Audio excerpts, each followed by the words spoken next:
Un niño pobre dijo que los cálculos del millonario estaban equivocados. El millonario se rió, pero fue sorprendido cuando descubrió la verdad. Secretos salieron a la luz y sus vidas cambiaron para siempre. Una historia de superación y reconocimiento que tocará tu corazón. Suscríbete al canal, deja tu like y comenta desde dónde estás viendo. Capítulo 1. El error que cambió todo. El aire acondicionado susurraba discretamente en la oficina panorámica del 35º piso, donde el aroma del café colombiano premium se mezclaba con el olor del cuero legítimo de los muebles importados. Roberto Hernández, a los 45 años, era conocido en los círculos empresariales de Madrid como el calculador, un apodo que cargaba tanto admiración como temor. Sus ojos grisáceos recorrían metódicamente las hojas de cálculo esparcidas sobre la mesa de madera de nogal maciza, cada número representando millones de euros en la fusión más ambiciosa de su carrera. La luz dorada del atardecer filtraba a través de las enormes ventanas de vidrio blindado, iluminando su figura imponente. Roberto vestía un traje Armani azul marino impecable, corbata de seda italiana y zapatos Oxford hechos a medida. Su cabello canoso, siempre peinado con gel importado, enmarcaba un rostro anguloso, marcado por décadas de decisiones difíciles y negociaciones implacables. Las manos, cuidadosamente manicuras, danzaban sobre la calculadora financiera HP, una extensión de su propio cerebro. «¿Señor Hernández?» La voz titubeante de la recepcionista Mariela resonó por el intercomunicador, interrumpiendo su concentración. «Hay un niño aquí que insiste en hablar con usted. Es hijo de doña Carmen, de la limpieza». Roberto frunció el ceño, irritado. Carmen trabajaba en el edificio desde hacía 5 años, siempre discreta, siempre eficiente, pero ¿por qué demonios su hijo estaba allí, interrumpiendo su horario más productivo? «Mándalo a casa, estoy ocupado con asuntos importantes». «Él dice que es urgente, señor, algo sobre un sobre que su madre olvidó». Un suspiro de impaciencia escapó de los labios de Roberto. 5 minutos. Ni un segundo más. La puerta de roble macizo se abrió, revelando a Mariela acompañada de un niño delgado, de aproximadamente 12 años. Gabriel Martínez vestía el uniforme azul desgastado del Colegio Público San Antonio, una camisa polo con pequeños agujeros en las mangas y pantalones que ya habían conocido días mejores. Sus zapatillas deportivas, con la lona descascarándose en los laterales, contrastaban grotescamente con el mármol de Carrara del piso de la oficina. La mochila escolar, remendada con cinta aislante negra, colgaba de sus hombros delgados. Gabriel tenía ojos marrones extraordinariamente vivos que parecían absorber y procesar información con velocidad sorprendente. Su cabello negro, cortado en casa por su madre, estaba ligeramente desordenado. A pesar de la evidente timidez, había algo en la postura del chico, una confianza silenciosa, casi matemática, que llamaba la atención. «Buenas tardes, señor», dijo Gabriel, extendiendo un sobre marrón. «Mi madre me pidió que le entregara esto. Dijo que es importante». Roberto tomó el sobre sin levantar los ojos de las hojas de cálculo. «Puedes irte. Dile a tu madre que lo recibió». Gabriel debería haber salido inmediatamente, pero sus ojos fueron inevitablemente atraídos por los números esparcidos sobre la mesa. Durante los 5 años en que acompañaba a su madre al trabajo los fines de semana, había desarrollado una curiosidad casi obsesiva por patrones numéricos. En la escuela era conocido como el chico de las matemáticas, aquel que resolvía problemas complejos mentalmente mientras otros luchaban con operaciones básicas. «¿Señor?» Gabriel dudó, mordiendo su labio inferior. «Perdón por molestar, pero sus cálculos están equivocados». El silencio que siguió fue ensordecedor. Roberto levantó lentamente la cabeza, sus ojos grisáceos, fijos en el niño como láseres. Por un momento, solo el zumbido del aire acondicionado llenó el ambiente. ¿Qué dijiste? La voz de Roberto era peligrosamente baja, cargada de una incredulidad que rozaba el insulto. Gabriel tragó saliva, pero mantuvo la mirada firme. Ahí, señor, en la tercera hoja de cálculo, el cálculo de la depreciación de los activos inmobiliarios. Hay un error en la conversión de las tasas trimestrales a anuales. Una risa seca y sarcástica escapó de los labios de Roberto, el tipo de risa que precede a tormentas. Chico, trabajo con números desde antes de que nacieras. Construí un imperio de 800 millones de euros porque no cometo errores matemáticos. ¿Estás sugiriendo que un niño que apenas sabe multiplicar encontró un error que mis consultores de Harvard y Wharton no vieron? No quiero ofender, señor, respondió Gabriel, su voz firme a pesar del nerviosismo, pero cuando multiplicas 2,3% por 4 trimestres, el resultado no es 9,2%, es 9,66% si es interés compuesto o 9,2% solo si es interés simple, y por la naturaleza de los activos inmobiliarios listados allí, debería ser interés compuesto. Roberto sintió la sangre helarse en sus venas. Su mano tembló imperceptiblemente mientras tomaba la calculadora. 2,3 por 4. 9,2. Pero, ¿y si fuera interés compuesto? 1 era 0,23. 4 es 1,0966. 9,66%. ¡Mariela! Su voz resonó por la oficina. Tráeme el informe original de la consultora Deloitte. Ahora. Mientras esperaba, Roberto observaba a Gabriel con una mezcla de fascinación y horror creciente. El niño permanecía allí, sin mostrar nerviosismo ni orgullo. Simplemente observaba, como si los números fueran un lenguaje natural para él. Mariela regresó corriendo con una carpeta voluminoso. Roberto hojeó frenéticamente hasta encontrar la sección específica. Allí estaba: depreciación calculada en régimen de interés compuesto trimestral. El consultor senior había anotado al margen: verificar conversión final. La diferencia representaba 4,7 millones de euros. En una fusión de 180 millones, eso significaba la diferencia entre ganancias y pérdidas en el primer año. ¿Cómo? Roberto apenas podía articular las palabras. ¿Cómo supiste eso? Gabriel se encogió de hombros, un gesto que contrastaba con la magnitud de su descubrimiento. Mi madre me enseñó que el interés compuesto es como plantas. Crecen sobre su propio crecimiento. El interés simple es como reglas, siempre crecen en la misma medida. ¿Tu madre te enseñó matemáticas financieras?, preguntó Roberto, incredulidad tiñendo su voz.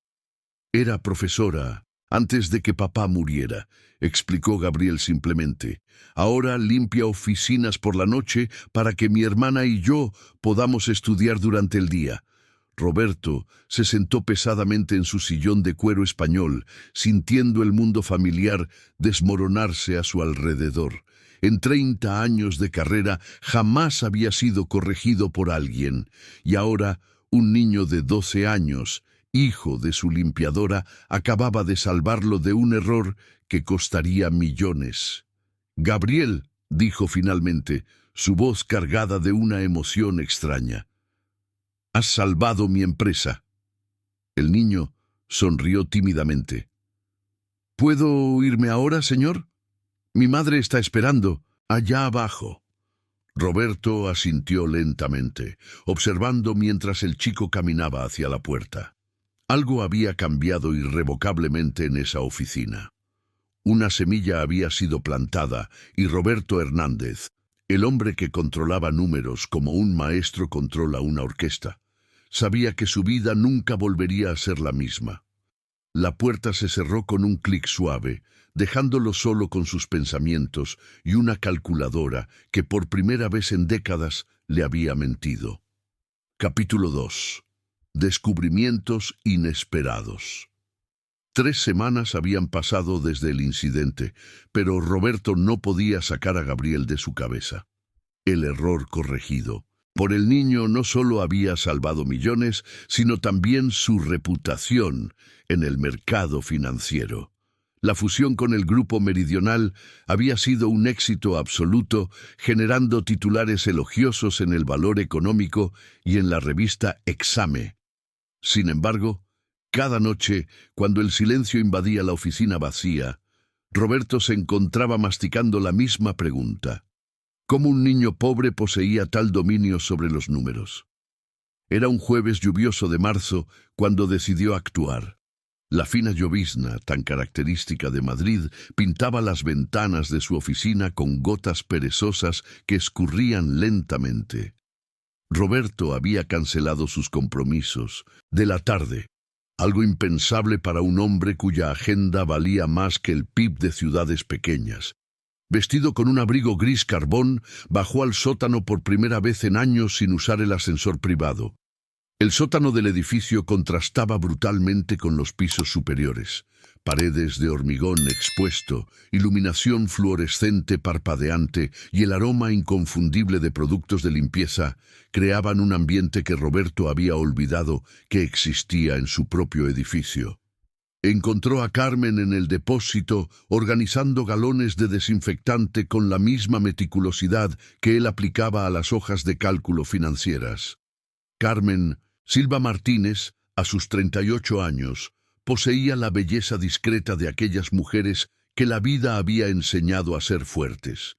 Su cabello negro, siempre recogido en un moño sencillo, enmarcaba un rostro donde las líneas de expresión contaban historias de noches mal dormidas y sonrisas guardadas para sus hijos.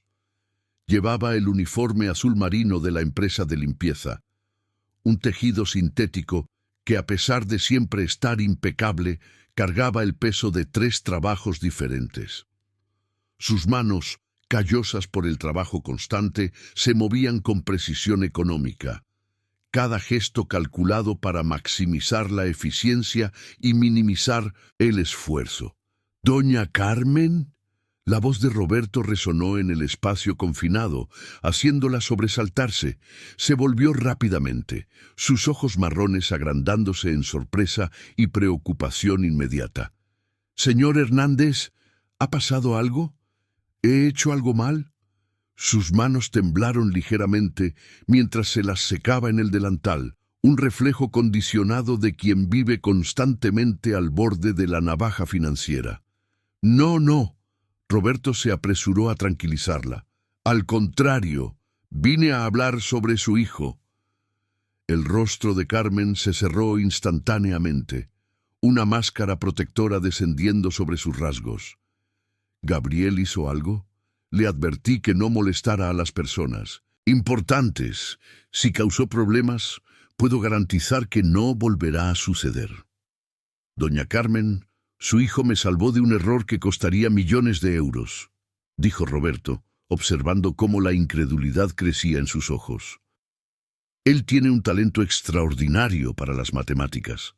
Carmen permaneció en silencio durante largos segundos, procesando la información. Finalmente, suspiró pesadamente. «Sé que Gabriel es bueno con los números. Siempre lo ha sido, desde pequeño. Pero, señor, con todo respeto, no veo a dónde quiere llegar. Me gustaría hablar con ustedes. Con calma. Quizás podamos...» Roberto dudó, buscando las palabras adecuadas. «Quizás pueda ayudar». ¿Ayudar? La voz de Carmen cargó con una dureza que sorprendió a Roberto. «Señor Hernández, he trabajado aquí durante 5 años. Nunca he pedido nada, nunca me he retrasado, nunca he causado problemas. No necesito caridad». «No es caridad», insistió Roberto. «Es reconocimiento de mérito». «¿Mérito?». Carmen rió amargamente. «Señor, ya fui profesora de matemáticas durante 12 años. Enseñé en el Colegio Santa Marcelina. Tenía alumnos de la élite madrileña. Sé reconocer talento cuando lo veo. Mi hijo es brillante, sí, Pero también sé cómo funciona el mundo. El rico no ayuda al pobre por bondad. Siempre hay un interés detrás. Roberto sintió el golpe de esas palabras como un puñetazo en el estómago. ¿Por qué dejó de dar clases? Los ojos de Carmen se llenaron de lágrimas contenidas. Mi marido murió hace 6 años. Cáncer de pulmón. Él era soldador naval. Inhaló químicos toda su vida. Los planes de salud no cubrieron todo. Las deudas del tratamiento. Tuve que vender nuestra casa, usar los ahorros de la jubilación. Un profesor gana poco, señor. Muy poco. Necesitaba dinero rápido para alimentar a mis hijos.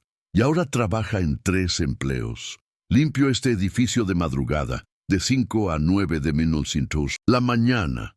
Por la tarde, hago limpieza en casas de familia en el barrio de Salamanca. Por la noche, ayudo a una floristería con la contabilidad. Al menos puedo usar mi formación en matemáticas. Carmen se secó los ojos con el dorso de la mano. Duermo 4 horas por noche desde hace 5 años, pero mis hijos estudian, comen, tienen ropa limpia. Roberto permaneció en silencio, absorbiendo esa realidad que parecía salida de otro planeta. En su mundo, los problemas se resolvían con transferencias bancarias y llamadas a personas influyentes. Allí descubría que existían batallas libradas con sacrificio personal, diario, donde las victorias se medían en comidas garantizadas y cuadernos nuevos para la escuela. ¿Gabriel hereda su inteligencia para los números? Mi padre era contador autodidacta, respondió Carmen con una sonrisa triste. Decía que los números no mienten como las personas. Gabriel pasó los primeros años de vida viéndome corregir exámenes y preparar clases. Jugaba a la escuelita, resolviendo ecuaciones que yo escribía en la pizarra de la cocina. ¿Él estudia dónde? Colegio Público San Antonio. No es de los peores, pero... suspiró. 35 alumnos por aula, profesores sobrecargados, falta de material básico. Gabriel ya sabe más, matemáticas, que algunos profesores de allí. Absorbía cada palabra como si fuera un estudio de mercado fascinante y perturbador. ¿Y no has pensado en intentar una beca en una escuela privada? Lo intenté. La amargura volvió a la voz de doña Carmen. Las buenas escuelas exigen una matrícula que equivale a mi salario de 3 meses.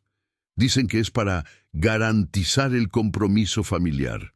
Incluso las becas completas tienen costos extras, uniforme, material, excursiones. Es un mundo hecho para quienes ya tienen dinero.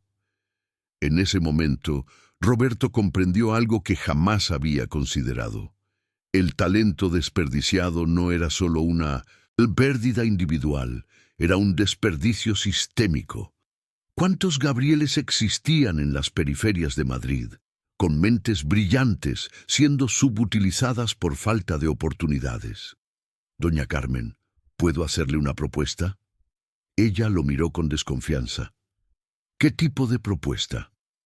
Permítame costear la educación de Gabriel en un colegio privado de calidad, sin contrapartida, sin obligaciones futuras, solo porque creo que el talento no debe ser desperdiciado.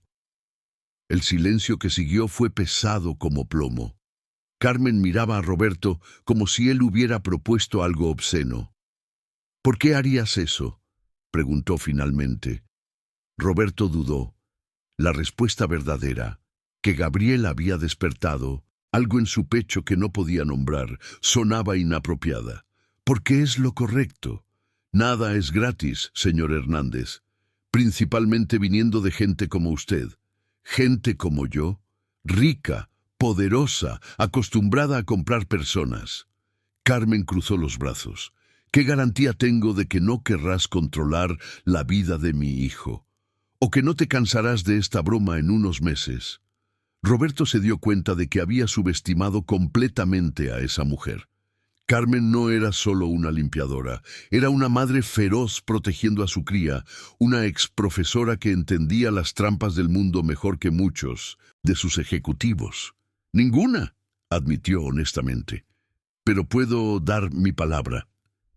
La palabra de un hombre rico vale qué para una mujer pobre. La pregunta quedó suspendida en el aire húmedo del sótano, resonando verdades incómodas que Roberto nunca había considerado. Por primera vez en décadas, se encontraba ante un problema que el dinero solo no podía resolver.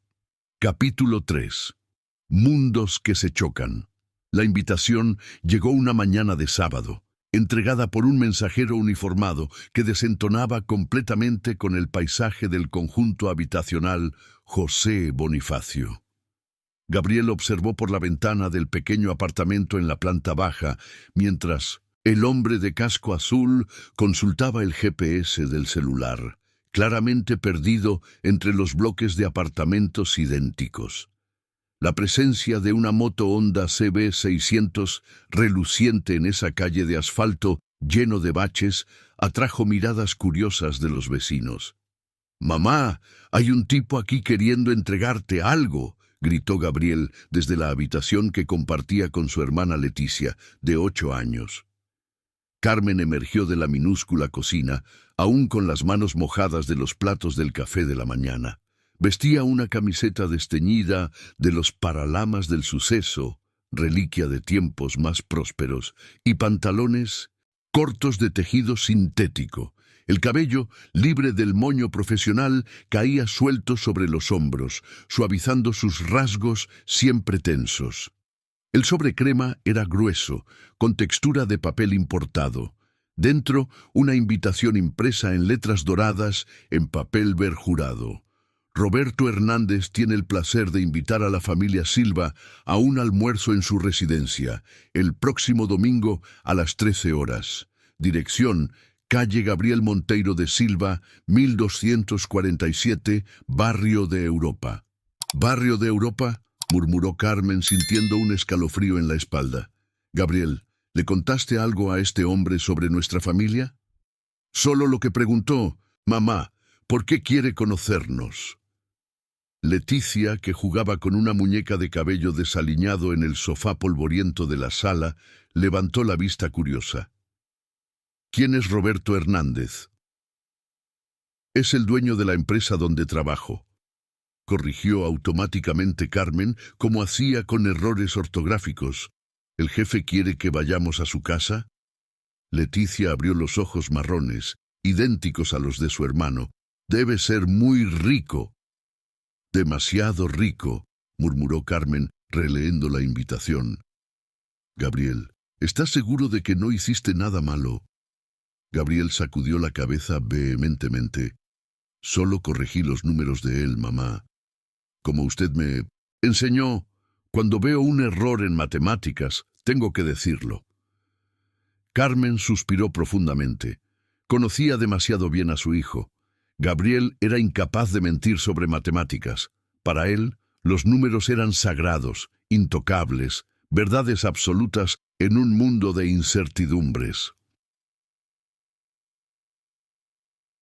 El domingo siguiente, el trío esperaba nerviosamente en la parada de autobús de la avenida de la Albufera. Carmen había tomado prestado un vestido de oficina de Mariana, vecina que trabajaba como doméstica en Chamberí. La tela azul marino, aunque ligeramente holgada, le otorgaba una elegancia discreta. Gabriel vestía la única camisa de vestir que poseía, comprada 2 años antes para la graduación de 8º grado de un primo, y pantalones que Carmen había planchado 3 veces la víspera. Leticia llevaba un vestidito rosa que había recibido en Navidad anterior de una familia donde su madre hacía limpieza. El viaje de casi 2 horas a través de 3 líneas de autobús fue una expedición por los contrastes de Madrid. Salieron de la periferia de edificios populares color cemento, atravesaron el centro histórico con sus edificios comerciales antiguos y finalmente ingresaron a los barrios nobles con sus calles arboladas y mansiones escondidas detrás de altos muros. «Mamá, mira el tamaño de ese coche». Leticia presionó su rostro contra la ventana del autobús al pasar junto a un BMW X6 estacionado. Es más grande que nuestro apartamento, observó Gabriel, haciendo cálculos mentales instintivos. Si cada apartamento de nuestro edificio tiene 40 metros cuadrados, ese coche debe tener unos 6 metros de largo. Gabriel, deja de calcular y ayúdame a encontrar la dirección, interrumpió Carmen, con nerviosismo tiñendo su voz. El barrio de Europa los recibió con calles silenciosas, donde el único sonido era el susurro de aspersores automáticos, regando jardines perfectamente cuidados. Casas que más parecían museos se escondían detrás de portones electrónicos y sistemas de seguridad sofisticados. El contraste con su realidad era tan brutal que llegaba a ser surrealista. La mansión de Roberto ocupaba una manzana entera. Muros de piedra San Tomás de 3 metros de altura cercaban jardines que podrían albergar un pequeño bosque. El portón principal, una obra de arte en hierro forjado, se abrió automáticamente cuando Carmen tocó el interfono. ¿Familia Silva de Santos? La voz que salió del altavoz tenía un acento marcado, probablemente un empleado filipino o peruano. Sí, estamos aquí para el almuerzo, respondió Carmen, su voz temblando ligeramente. El jardín frontal era un espectáculo de paisajismo profesional. Palmeras imperiales flanqueaban una fuente italiana de mármol Carrara, donde peces ornamentales nadaban en aguas cristalinas. Parterres geométricamente perfectos exhibían flores que parecían pintadas, orquídeas, bromelias y otras especies que Gabriel reconoció de libros, pero que jamás había visto personalmente. La casa en sí era un palacio neoclásico de 2 plantas, con columnas dóricas sosteniendo balcones de mármol. Ventanas de cristal blindado reflejaban el sol de la tarde como diamantes pulidos. La puerta principal, de caoba maciza, poseía tallados artesanales que contaban la historia de la colonización española. «Jesucristo», murmuró involuntariamente Carmen. «Madre, es un pecado hablar el nombre de Jesús en vano», susurró Leticia, pero sus ojos también estaban desmesuradamente abiertos de asombro.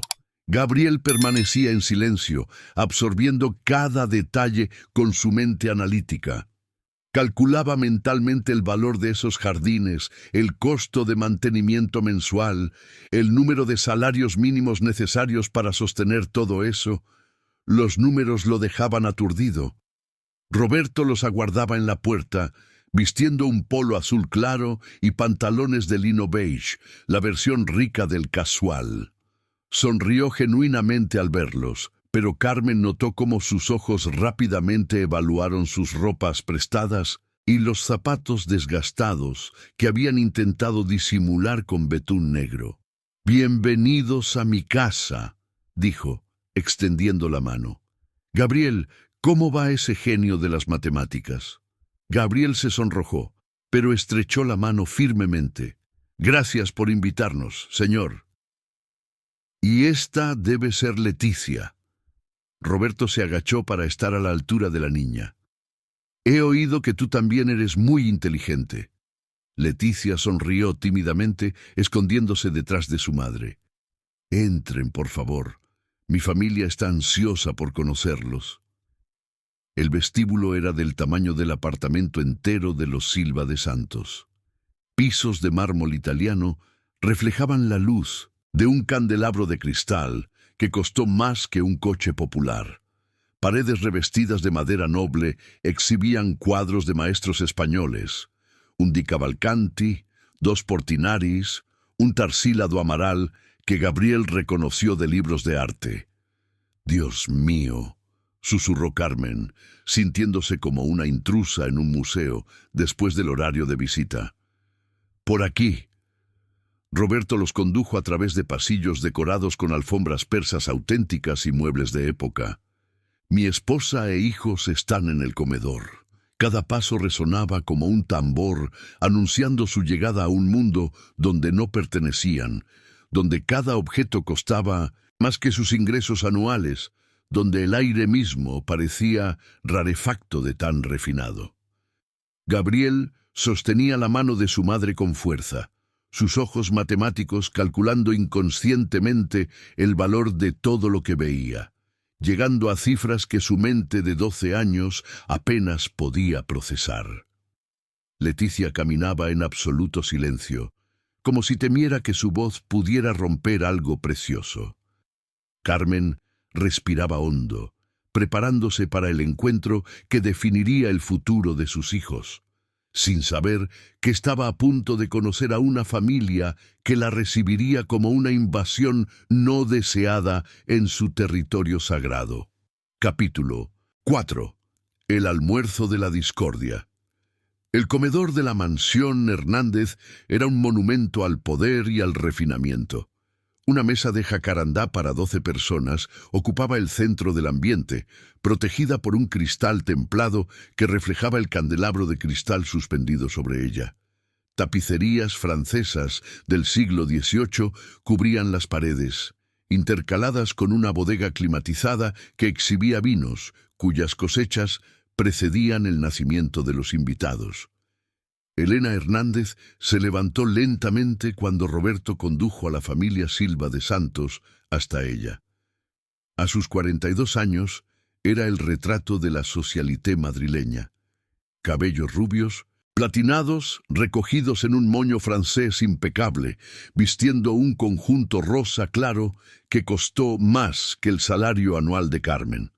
Sus uñas francesas parecían pequeñas obras de arte, y el perfume que emanaba de su piel creaba una barrera aromática sutil, pero perceptible. «Elena, me gustaría que conocieras a la familia Silva de Santos», dijo Roberto, ignorando deliberadamente la mirada gélida que su esposa le dirigía. Elena sonrió. Una sonrisa que no llegaba a los ojos azules artificialmente intensificados por lentes de contacto. «Qué interesante», pronunció cada sílaba con precisión quirúrgica, su voz cargada de una educación que transformaba la cortesía en arma. A su lado, sus 2 hijos adultos representaban la próxima generación de la élite madrileña. Ricardo Hernández Jr., de 24 años, recién graduado en Administración en la Universidad Complutense, poseía el bronceado artificial de quien pasaba fines de semana en la Costa Brava y la postura arrogante de quien jamás había sido contrariado. Vestía una camisa polo azul marino y bermuda de lino italiana, exhibiendo un reloj que brillaba como una pequeña fortuna en su muñeca. Marina Hernández, de 22 años, terminaba Derecho en la Universidad de Madrid, más por estatus que por vocación. Sus cabellos castaños con luces californianas caían en ondas perfectas sobre un vestido rojo. Diamantes discretos, pero caros, adornaban sus orejas y sostenía una copa de cava como si fuera agua. «¿Entonces ustedes son los nuevos protegidos de papá?», preguntó Marina, su voz azucarada contrastando con el veneno de las palabras. Carmen sintió las mejillas arder. «No somos protegidos de nadie, estamos aquí porque su padre nos invitó». «Claro, claro», intervino suavemente Elena, gesticulando para que todos se sentaran. «Roberto tiene esos impulsos caritativos a veces. Muy noble de su parte». Gabriel, que había permanecido en silencio observando, se sentó cuidadosamente en la silla que le fue indicada. La mesa era tan grande que tuvo que estirar el brazo para alcanzar la copa de cristal frente a él. Leticia, a su lado, miraba fascinada los cubiertos de plata. Eran más de 6 tipos diferentes, dispuestos en un orden, que ella no conseguía descifrar. «Espero que les guste el cordero», Roberto anunció, intentando romper la tensión palpable. «Es una receta especial de nuestro chef, François». «¿Chef?», Carmen repitió involuntariamente. «Oh, sí», Mariana rió delicadamente. «François vino directamente de Lyon. Papá lo contrató después de cenar en su restaurante en París. Costó una fortuna solo traerlo a España». «¡Mariana!», Roberto reprendió, pero su hija solo se encogió de hombros. «¿Qué pasa, papá?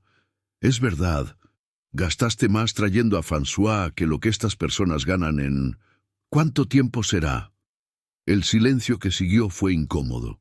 Carmen sentía la sangre hervir en sus venas, pero se esforzaba por mantener la compostura por sus hijos.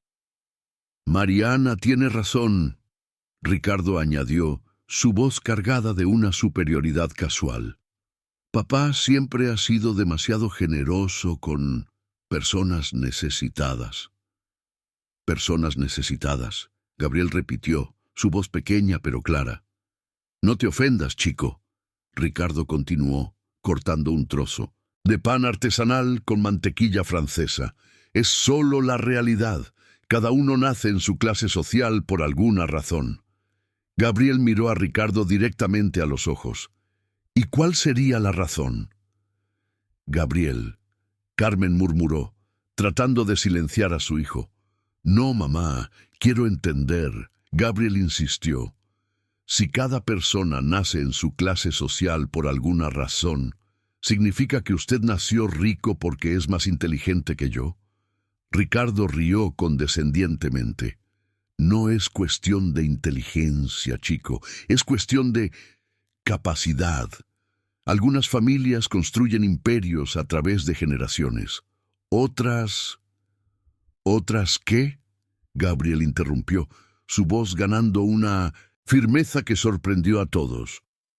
Otras trabajan 17 horas al día para mantener a sus hijos.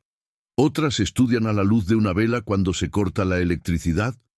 Otras venden dulces en la calle para comprar libros escolares. Gabriel, basta. Carmen susurró mortificada. Déjalo hablar, Carmen, Roberto dijo suavemente, observando la escena con creciente interés. Mariana soltó una risita. ¡Qué tierno! El niñito pobre tiene personalidad. ¿Personalidad? Gabriel se levantó, su silla chirriando contra el suelo de mármol. Señora, ¿cuánto es 847 multiplicado por 1394? Mariana parpadeó, confundida. ¿Por qué quieres saber? Es 1180.718. Gabriel respondió inmediatamente. Ahora, si invertimos esa cantidad al 12% al año con capitalización mensual, ¿cuánto tendremos en 7 años y 4 meses? El silencio en la sala era absoluto. Es 2.834.967,43. Gabriel continuó. ¿Quieres que calcule los intereses compuestos trimestrales también? ¿O prefieres que explique por qué la depreciación de los inmuebles de tu padre estaba equivocada? Ricardo y Mariana se miraron, claramente incómodos. Hijo, Elena intervino, su voz fría. Nadie aquí necesita clases de matemáticas. No estoy dando clases, Gabriel replicó, aún de pie. Solo estoy demostrando que la inteligencia no se compra y que la educación tampoco es sinónimo de clase social. Gabriel, siéntate y compórtate. Carmen ordenó, pero había orgullo en su voz. Roberto observaba la escena con creciente fascinación. Gabriel no solo era inteligente, poseía una valentía moral que sus propios hijos jamás habían demostrado. El chico tiene razón, Roberto dijo calmadamente. La inteligencia no se hereda como el dinero. ¡Roberto!, Elena protestó. Estás avergonzando a nuestros hijos. ¿Lo estoy? Roberto miró a Mariana y Ricardo. ¿Se sienten avergonzados porque un niño de 12 años sea más rápido en matemáticas? Papá, esto es ridículo, Mariana protestó. Probablemente memorizó esos números. Entonces ponlo a prueba. Roberto desafió. Hazle una pregunta. Matemática. Mariana dudó, claramente fuera de su zona de confort. Yo no soy buena en matemáticas. Yo soy. Ricardo se interrumpió, su orgullo masculino herido. Gabriel, si mi padre tiene un patrimonio neto de 800 millones de euros invertidos a un promedio del 8% al año y gasta 2 millones al mes, ¿en cuántos años se irá a la quiebra? Gabriel cerró los ojos por unos segundos, haciendo cálculos mentales. Pregunta mal formulada. con un rendimiento del 8% anual sobre 800 millones, gana aproximadamente 64 millones al año o 5,33 millones al mes. Si gasta solo 2 millones mensuales, en 1960, en realidad está enriqueciendo 3,33 millones al mes. Nunca se iría a la quiebra en esas condiciones. El silencio que siguió fue ensordecedor. Ricardo estaba rojo de rabia y vergüenza. «Impresionante», Roberto murmuró, una sonrisa genuina extendiéndose por su rostro. «Simplemente impresionante». Elena golpeó el puño en la mesa, haciendo que las copas de cristal tintinearan. «¡Basta! Roberto, ¿qué circo es este? ¿Trajiste a estas personas para humillar a nuestros hijos?» «Traje a esta familia para que conocieran el verdadero talento», Roberto replicó, su voz cargada de una autoridad que rara vez usaba en casa. «Algo que nuestra familia parece haber olvidado que existe». Carmen se levantó bruscamente. «Vamos, ahora. Carmen, por favor». «¡No!». Carmen interrumpió, lágrimas de rabia brillando en sus ojos. «No vamos a ser humillados por gente que cree que el dinero es sinónimo de carácter». Ella tomó la mano de Lucía, que había observado todo en silencio asustada, y comenzó a caminar hacia la puerta. Gabriel permaneció inmóvil por un momento, mirando a Roberto a los ojos. «Gracias por la invitación, señor. Pero mi madre tiene razón, la dignidad no está en venta». Y con esas palabras, el niño de 12 años dio la espalda a más, riqueza de la que jamás vería nuevamente, siguiendo a su familia hacia la puerta, dejando atrás un comedor donde el silencio pesaba como plomo sobre platos de porcelana fina y sueños destrozados. Capítulo 5. Revelaciones en el carnaval. 2 meses habían pasado desde el desastroso almuerzo en la mansión de los Hernández. Carmen había prohibido cualquier mención del nombre Roberto en casa, y Gabriel había vuelto a la rutina escolar como si nada hubiera sucedido. Pero Roberto no podía olvidar. La imagen del niño, defendiendo la dignidad de la familia con números y coraje, lo atormentaba en las noches insomnes de la oficina. Era sábado de carnaval, 10 de febrero, cuando el azar, o quizás el destino, los reunió nuevamente. Roberto caminaba por la Gran Vía, algo que no hacía desde hacía más de una década. Había despedido al chofer y salido de casa sin rumbo, huyendo del vacío opresivo de una mansión donde cada habitación resonaba con discusiones sobre su crisis de mediana edad y obsesión por personas inadecuadas. La Gran Vía hervía con la energía contagiosa del carnaval de calle. Bloques espontáneos se formaban en cada esquina, mezclando ejecutivos estresados con familias enteras disfrazadas, estudiantes universitarios con jubilados, nostálgicos. El aroma de croquetas, empanadas y churros se mezclaba con el sonido de tambores improvisados y bubucelas desafinadas. Era un Brasil que Roberto había olvidado que existía. Vibrante, auténtico, democrático. Fue cerca del vacío del Museo de Arte de São Paulo, MASP, que vio a Gabriel.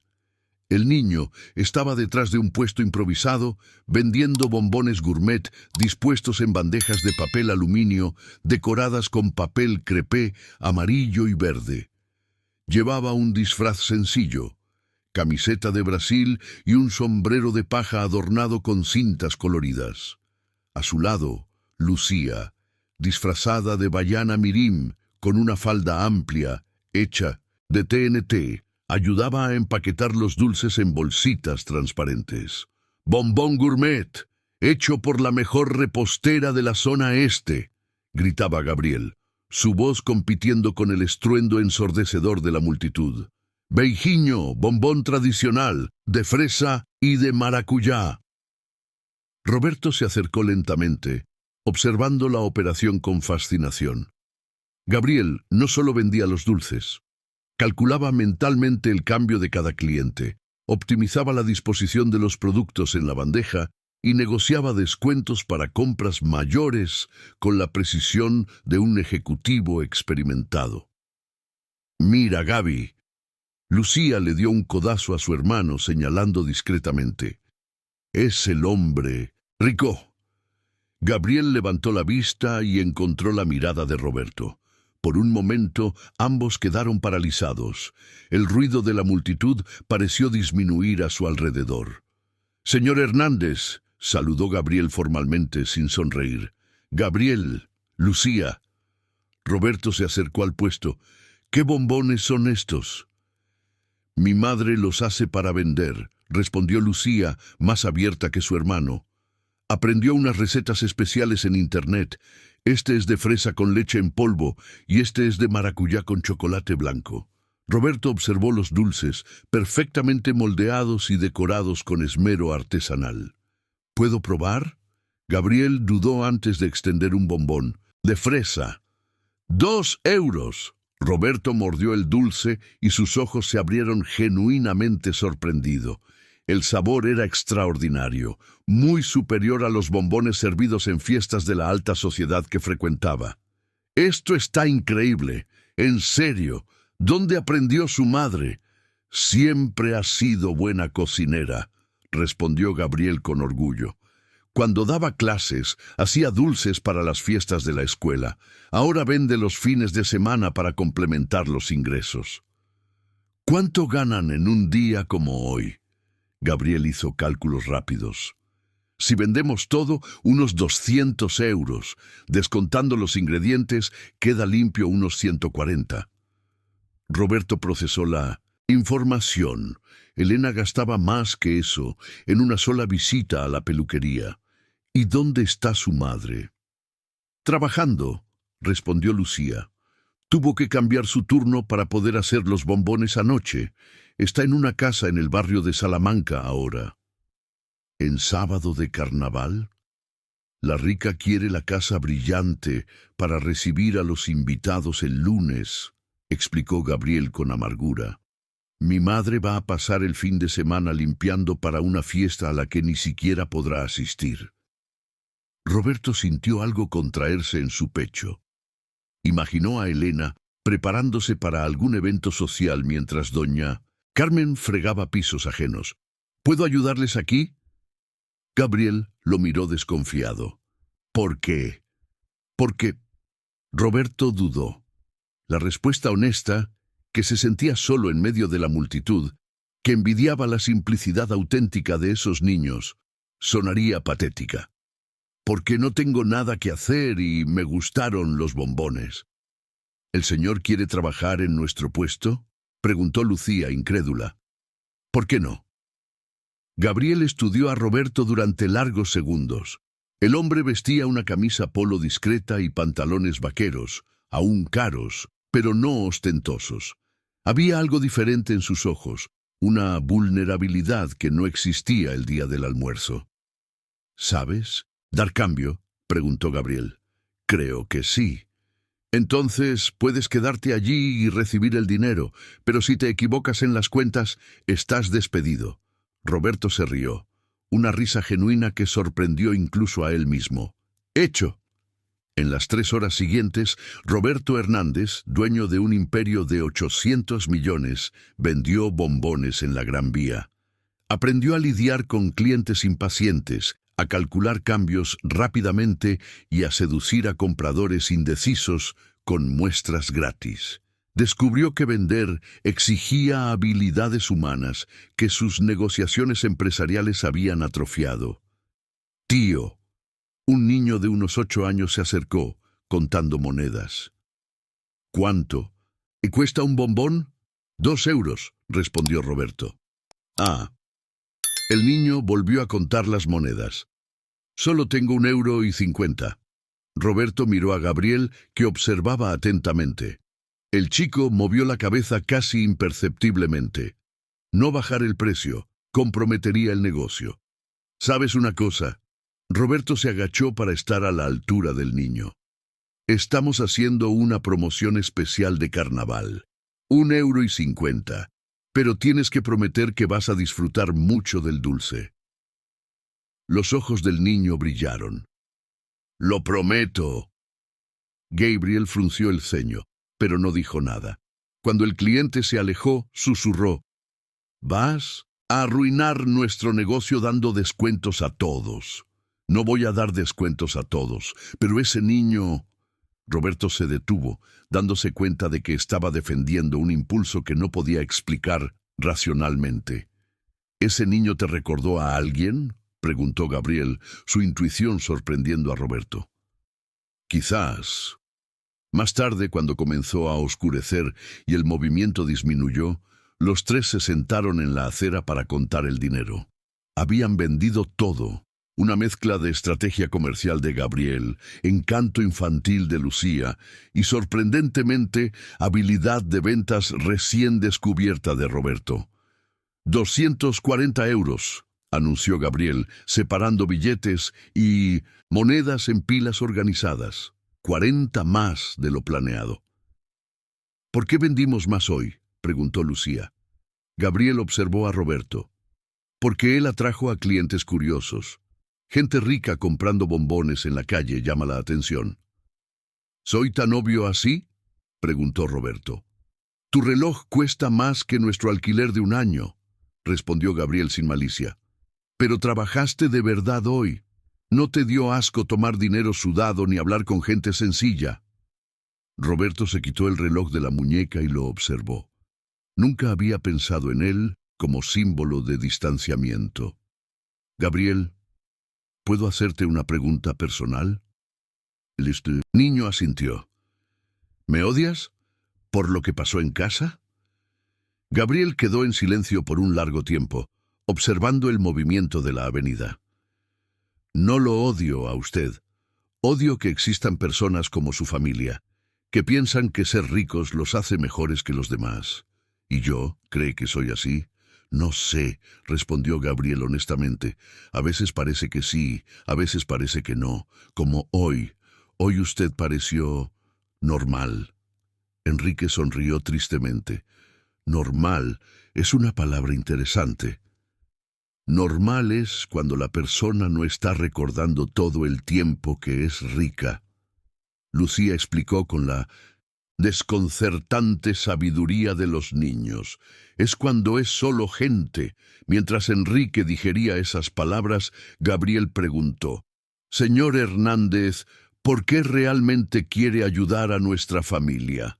La pregunta quedó suspendida en el aire de la noche madrileña, mezclada con los últimos ecos del carnaval y el aroma persistente de churros y algodón de azúcar.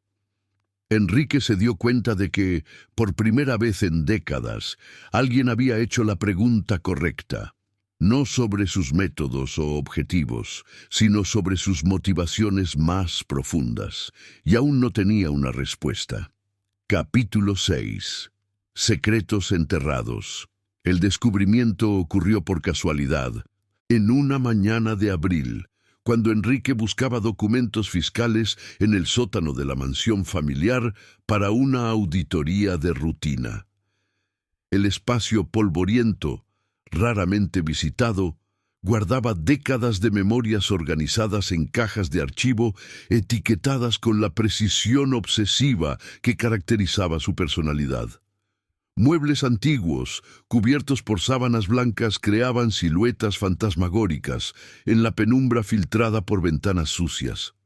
Fue al mover una caja pesada, repleta de contratos inmobiliarios de los años 1980, que Enrique encontró el sobre marrón escondido detrás de una pila de acciones de Repsol.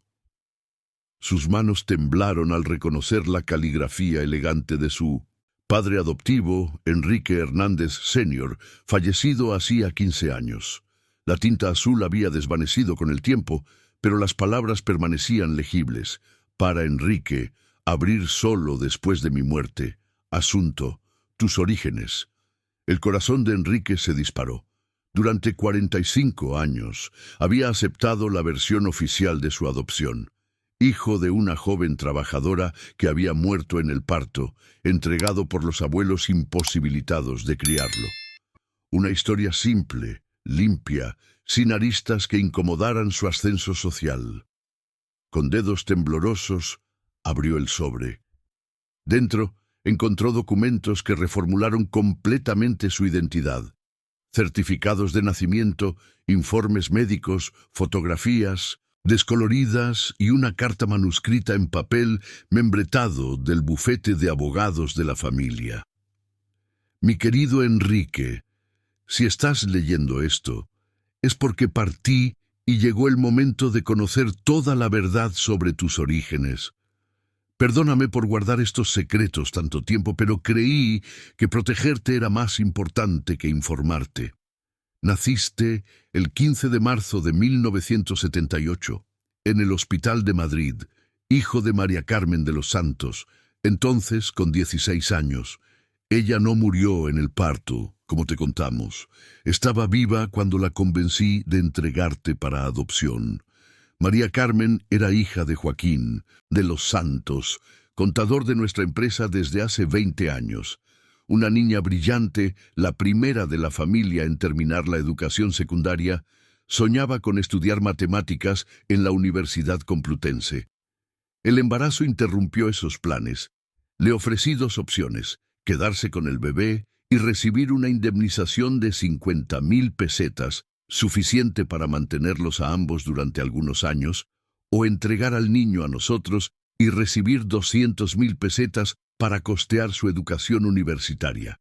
Ella eligió su futuro académico, pero con una condición: quería tener otros hijos cuando estuviera preparada, y esos hijos deberían tener derecho a conocer al hermano mayor en caso de que algo le sucediera. Acepté, pero nunca cumplí la promesa. Perdí contacto con María Carmen después de la graduación. Solo sé que se casó, tuvo hijos y vivía en el barrio de Vallecas hasta mi última información, en 2005. Enrique, tienes hermanos. Hermanos de sangre viviendo en condiciones muy diferentes a las tuyas. Si este documento llegó a tus manos, tal vez sea hora de cumplir la promesa que hice y nunca honré. Con amor y arrepentimiento, Enrique Hernández, Senior PD. Hay un examen de ADN guardado en nuestra caja fuerte privada. Código 1503-1978. Enrique dejó caer la carta, sus manos temblando incontrolablemente. El sótano parecía girar a su alrededor mientras asimilaba la información devastadora. María Carmen de los Santos. Carmen, la limpiadora que trabajaba en su edificio, su madre biológica. Gabriel y Lucía eran sus sobrinos de sangre. Bajó corriendo las escaleras de mármol, sus pasos resonando por la mansión vacía como disparos. Elena había llevado a los niños a una temporada en la Sierra de Guadarrama, huyendo de lo que llamaba la fase extraña de su marido. Enrique estaba solo, con una verdad que reformulaba completamente su existencia. En la oficina, tecleó frenéticamente en la computadora, accediendo a la base de datos de los empleados del edificio. Allí estaba. Carmen Silva de los Santos, 38 años, natural de Madrid, viuda, 2 hijos. Dirección: Calle de las Flores, 847, apartamento 23B, Ciudad de Los Ángeles. Los números danzaban ante sus ojos mientras hacía cálculos desesperados. Si Carmen tenía 38 años y él 45, ella dio a luz a los 16 años, exactamente como constaba en la carta. Gabriel, a los 12 años, nació cuando Carmen tenía 26, por lo tanto 10 años después de su adopción. Todo encajaba con precisión matemática cruel. Enrique tomó el coche, un Mercedes E-Class plateado, y condujo como un autómata por las calles de Madrid hasta el laboratorio particular que utilizaba para exámenes médicos. Doctor Eduardo García, médico general de la familia desde hacía años, lo recibió con sorpresa.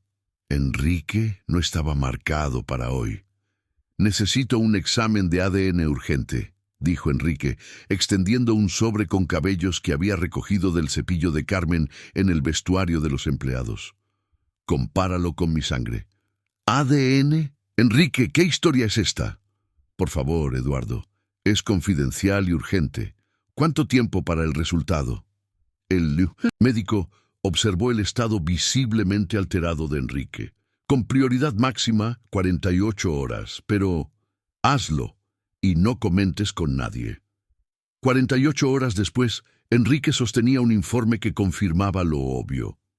99,7% de probabilidad de parentesco directo entre Enrique Hernández y Carmen Silva de los Santos, madre e hijo biológicos. Sentado en la azotea de su oficina, observando Madrid extenderse infinitamente en todas las direcciones, Roberto comprendía finalmente por qué Gabriel lo fascinaba tanto. El talento matemático excepcional del niño no era coincidencia, era herencia genética. La misma mente analítica que había convertido a Roberto en un magnate de los negocios fluía por las venas de Gabriel. Pero había más que ADN en común. El coraje moral que Gabriel había demostrado al defender la dignidad de la familia, la inteligencia emocional para equilibrar pragmatismo con principios, todo eso resonaba características que Roberto había enterrado bajo décadas de ambición y distanciamiento social. Carmen no era solo la limpiadora de su edificio. Era la adolescente brillante que había sacrificado la maternidad para estudiar, que se había convertido en profesora de matemáticas, que había enviudado joven y trabajaba 17 horas al día para dar a sus hijos las oportunidades que ella misma había tenido que negociar para conseguir. Gabriel no era solo un niño talentoso de una familia pobre, era su sobrino de sangre, cargando la misma genética que Roberto, pero matizada por valores que la riqueza había corroído en la familia Hernández. Y Lucía, con sus 8 años y desconcertante sabiduría sobre lo que hacía a alguien normal, era su sobrina, la niña que Elena y Mariana trataron con desdén en el almuerzo desastroso. Roberto cerró los ojos, sintiendo el peso de 45 años de mentiras desmoronándose sobre él. Había pasado décadas despreciando sus propias raíces, construyendo muros sociales entre él y personas como Carmen, sin saber que estaba rechazando a su propia familia. La ironía era brutal. El hombre más rico que conocía era, en realidad, solo otro hijo abandonado de la periferia madrileña que había tenido la suerte suficiente de ser criado por millonarios. La pregunta que Gabriel había hecho en el carnaval resonaba en su mente. ¿Por qué realmente quiere ayudar a nuestra familia? Ahora tenía la respuesta. Pero, ¿cómo revelarla sin destruir todo lo que Carmen había construido con tanto sacrificio? ¿Cómo explicar que el patrón arrogante que ella despreciaba era, en realidad, el hijo que ella había entregado para tener un futuro mejor? Mientras el sol se ponía sobre la metrópoli, pintando el cielo de naranja y púrpura, Roberto Hernández enfrentaba la decisión más importante de su vida: mantener el secreto y seguir viviendo una mentira, o revelar la verdad y arriesgar destrozar 3 vidas que finalmente había aprendido a valorar más que todo su imperio financiero. Capítulo 7. La tormenta se acerca. Las sospechas de Elena comenzaron una mañana de mayo, cuando encontró a Roberto en el jardín a las 6 de la mañana, aún vistiendo la ropa del día anterior, observando fijamente las rosales como si contuvieran respuestas a preguntas que él no podía formular. Hacía 3 semanas que apenas dormía, caminaba por la mansión como un fantasma y se negaba a explicar su creciente obsesión por la familia de la limpiadora. «Roberto, me estás preocupando», dijo Elena, acercándose con una taza de café en la mano. Vestía un albornoz de seda rosa y pantuflas de plumas, su maquillaje matutino ya impecable a pesar de la hora. «El doctor García llamó ayer preguntando si estabas bien. Dijo que hiciste exámenes extraños y no volviste a buscar los resultados». Roberto se sobresaltó. Había olvidado por completo el laboratorio. No era nada importante. «Los exámenes de ADN no son nada importante, Roberto». La voz de Elena llevaba el tono helado que presagiaba tormentas. «¿Estás teniendo un romance? ¿Es eso? porque si es así, prefiero saberlo pronto para tomar las medidas legales necesarias. No es nada de eso, murmuró Roberto, pero su voz no llevaba convicción. Elena estudió a su marido con la percepción aguda de quien conoce cada matiz de su comportamiento desde hace 20 años. Roberto siempre había sido obsesionado con el control y la previsibilidad. Verlo así, desaliñado, distraído, emocionalmente transparente, era como encontrar una falla en la Matrix. Entonces, explícame por qué gastaste 80.000 euros en material escolar para niños necesitados la semana pasada. ¿O por qué enviaste a tu chofer a llevar cestas básicas a Ciudad Lineal 3 veces este mes? ¿O por qué cancelaste el almuerzo con los japoneses para ir a una feria de ciencias en una escuela pública? Roberto sintió que la sangre se le helaba. No sabía que Elena seguía sus movimientos tan de cerca. Es filantropía, responsabilidad social. Roberto, te conozco desde hace 20 años. Nunca has dado un céntimo. La caridad que no rindiera beneficios fiscales o exposición en los medios. ¿Y ahora te has convertido en San Francisco de Asís? Por favor. En ese momento, Mariana apareció en la terraza, vistiendo un traje de baño de Dolce & Gabbana y cargando una toalla de Hermès. Buenos días, familia disfuncional. ¿De qué están hablando con esa cara de funeral? Tu padre está pasando por una crisis existencial, respondió Elena sin apartar la mirada de Roberto. Aparentemente, descubrió la caridad cristiana a los 45 años. Mariana soltó una risa sarcástica. Ah, es sobre esas personas del almuerzo incómodo. Papá todavía está traumatizado porque un niño pobre fue más inteligente que Ricardo. No es eso, protestó Roberto, pero sus palabras sonaban débiles incluso para él. Entonces, ¿qué es? Elena cruzó los brazos.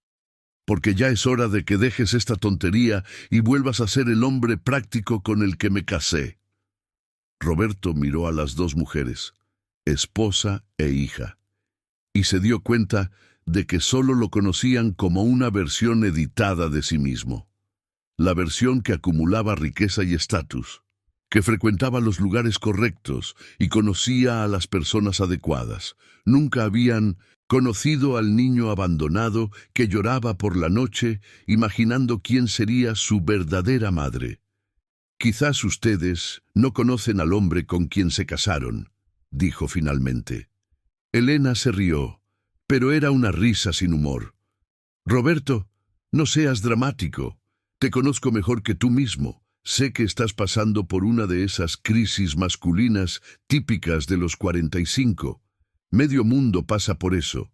Compra una moto, busca un pasatiempo, haz terapia si quieres, pero deja de obsesionarte con gente inadecuada. ¿Gente inadecuada? Roberto repitió, sintiendo la ira crecer en su pecho. ¿Sabes de qué estoy hablando? Personas que no son de nuestra clase social. Es como si hubieras olvidado quién eres. ¿Y quién soy, Elena? Roberto Hernández, dueño de un imperio de 800 millones, presidente de 3 empresas, miembro del club de campo, del club de tenis y del club de golf de Madrid, padre de 2 hijos graduados en las mejores universidades, marido de una mujer que sostiene su posición social desde hace 20 años. Elena pronunció cada palabra como si estuviera recitando un currículum. Eres alguien importante, no un asistente social. Roberto percibió con claridad cristalina que Elena lo amaba no por quien él era, sino por lo que él representaba. Era un trofeo ambulante, una garantía de status quo, un símbolo de seguridad financiera perpetua. ¿Y si descubriera que no soy quien ustedes piensan que soy? Preguntó. Mariana se lanzó sobre una tumbona. Papá, estás siendo ridículo. ¿Qué conversación es esta? Digamos, hipotéticamente, que descubriera que mi origen es diferente de lo que siempre creí. Elena rió nuevamente. Roberto, Fuiste adoptado por una familia rica cuando eras bebé. Eso no es secreto para nadie, y eso te hace menos exitoso, menos inteligente, menos merecedor de la vida que has construido. ¿Y si mi familia biológica fuera diferente? ¿Diferente cómo? Pobre, muy pobre. El silencio que siguió estuvo cargado de una tensión casi palpable. Elena y Mariana se miraron, procesando la dirección de la conversación. «Roberto», dijo Elena lentamente, «¿a dónde quieres llegar? Solo responde. ¿Eso cambiaría algo para ustedes?» Elena dudó. Era una pregunta cargada de trampas, y su mente entrenada en dinámicas sociales buscaba la respuesta políticamente correcta. Pero Mariana no tenía tales filtros. «Claro que cambiaría», dijo sin rodeos. «Una cosa es ser adoptado por ricos. Otra cosa es descubrir que vienes de gente pobre. La gente habla, papá. Nuestra posición social depende no solo de lo que tenemos, sino de dónde venimos». «¡Mariana!». Elena la reprendió, pero no desmintió. Roberto asintió lentamente. «Entendí».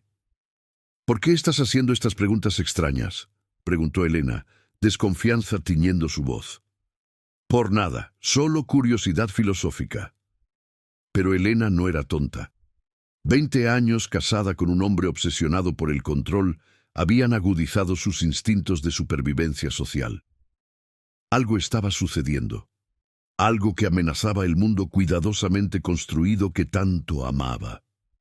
Esa tarde, cuando Roberto salió para una reunión, Elena hizo algo que nunca había hecho en 2 décadas de matrimonio.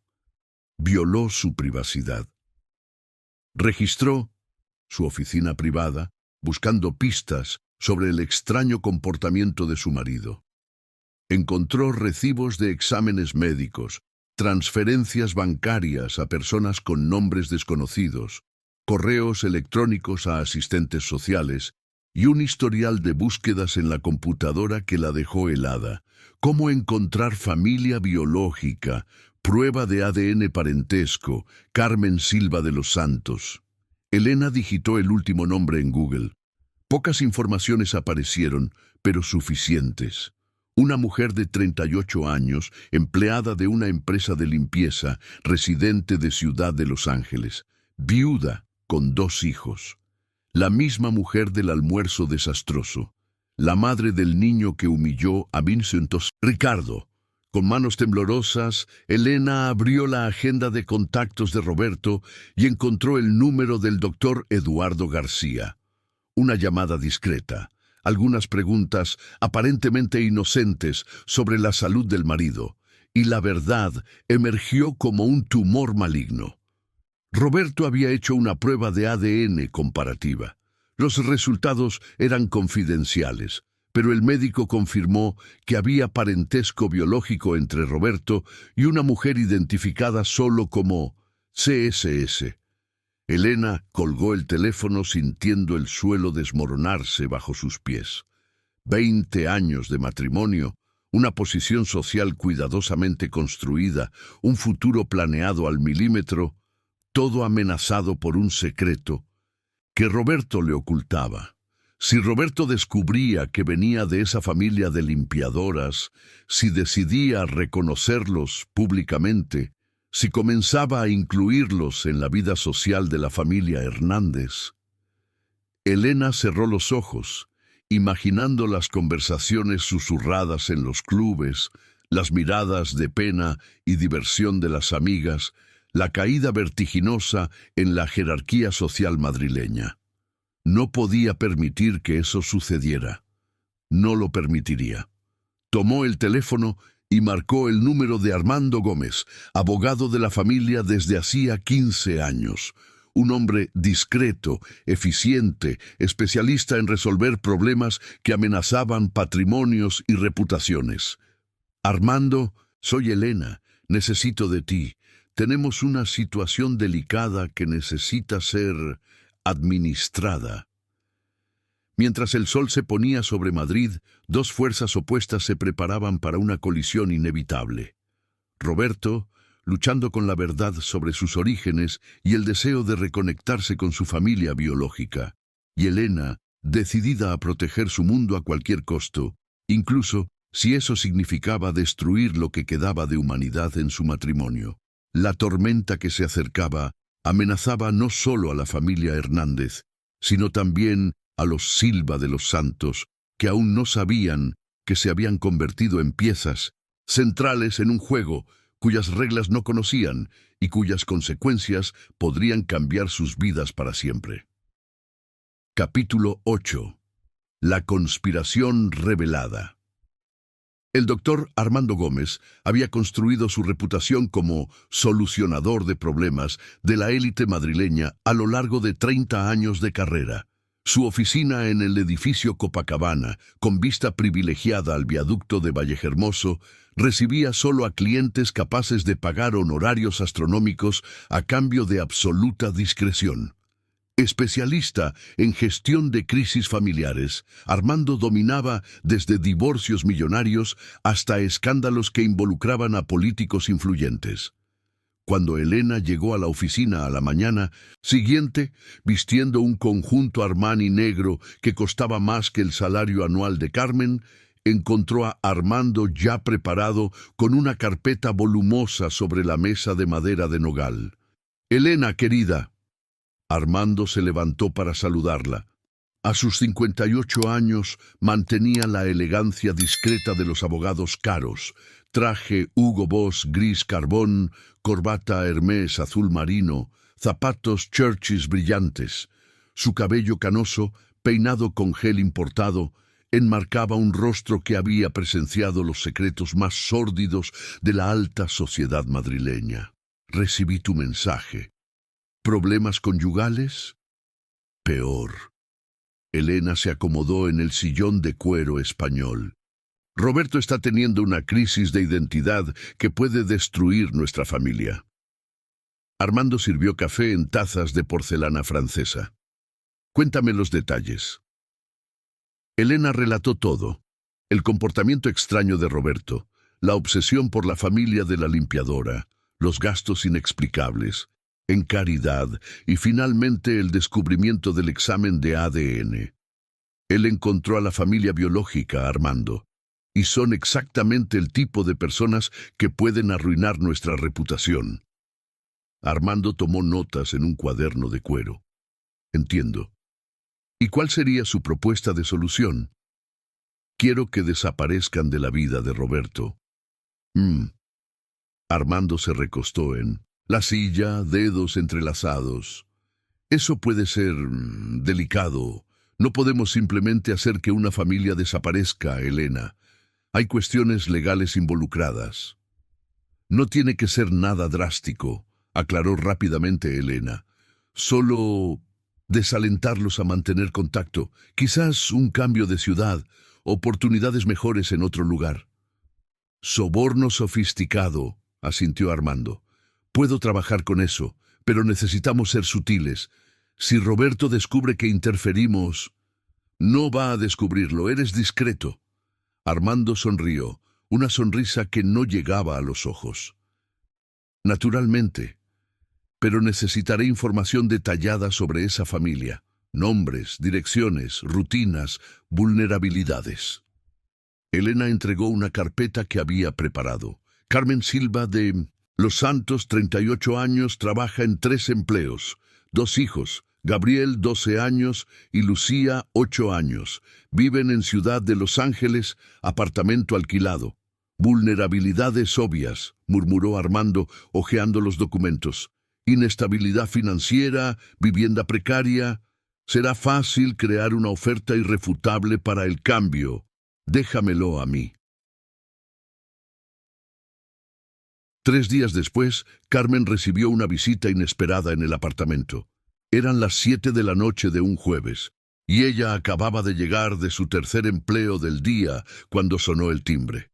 Abrió la puerta para encontrar a un hombre bien vestido, sonriendo educadamente. ¿Doña Carmen Silva? ¿De los Santos? Sí, ¿en qué puedo ayudarle? Mi nombre es Carlos Méndez. El hombre extendió una tarjeta elegante. Represento a la Fundación Educacional Crecer de Valencia. Me gustaría hablar sobre una oportunidad única para su familia. Carmen examinó la tarjeta. Logo dorado, papel vergé, información impresa en relieve. Parecía legítima. ¿Qué tipo de oportunidad? ¿Puedo entrar?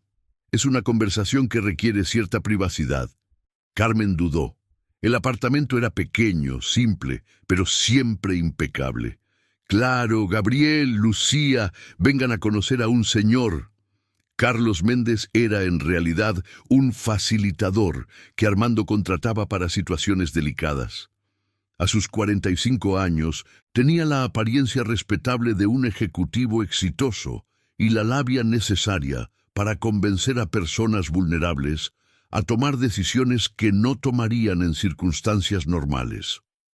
Doña Carmen, nuestra fundación identifica familias con niños excepcionalmente talentosos en situación de vulnerabilidad social, comenzó, instalándose en el sofá de cuero.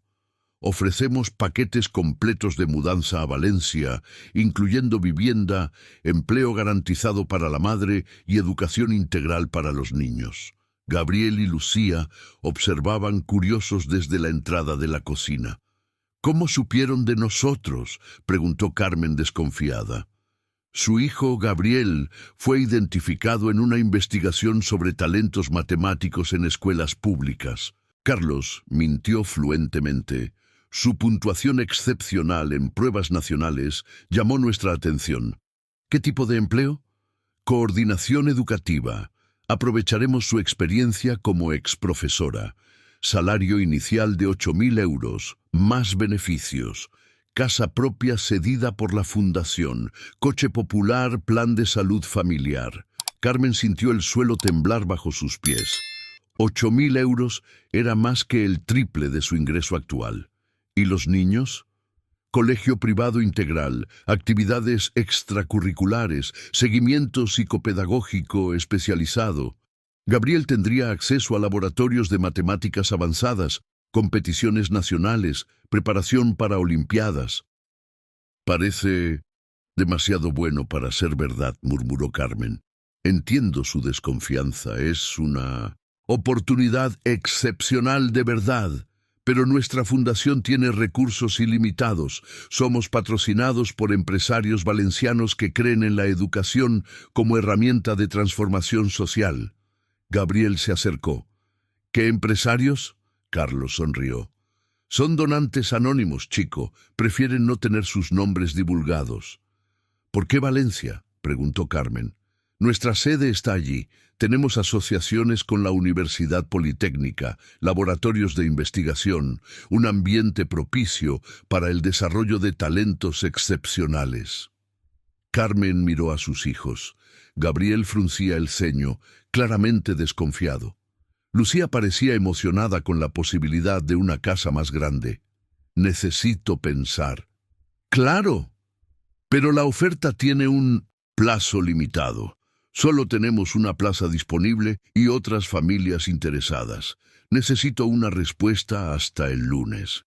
Carlos dejó una carpeta con documentos aparentemente oficiales, fotos de la fundación, testimonios de familias beneficiadas, contratos detallados, todo cuidadosamente forjado por especialistas contratados por Armando. Cuando salió, Carmen se sentó pesadamente en el sofá.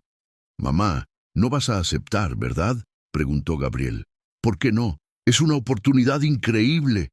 «Algo está mal», insistió Gabriel. «Nadie ofrece tanto así de gratis». «Gabriel tiene razón», concordó Lucía, sorprendiendo a todos. «Recuerda la historia de Caperucita Roja. El lobo se disfrazó de abuelita para engañarla». Carmen abrazó a sus hijos. «Ustedes son muy inteligentes, pero a veces la vida ofrece milagros verdaderos». «O trampas», murmuró Gabriel.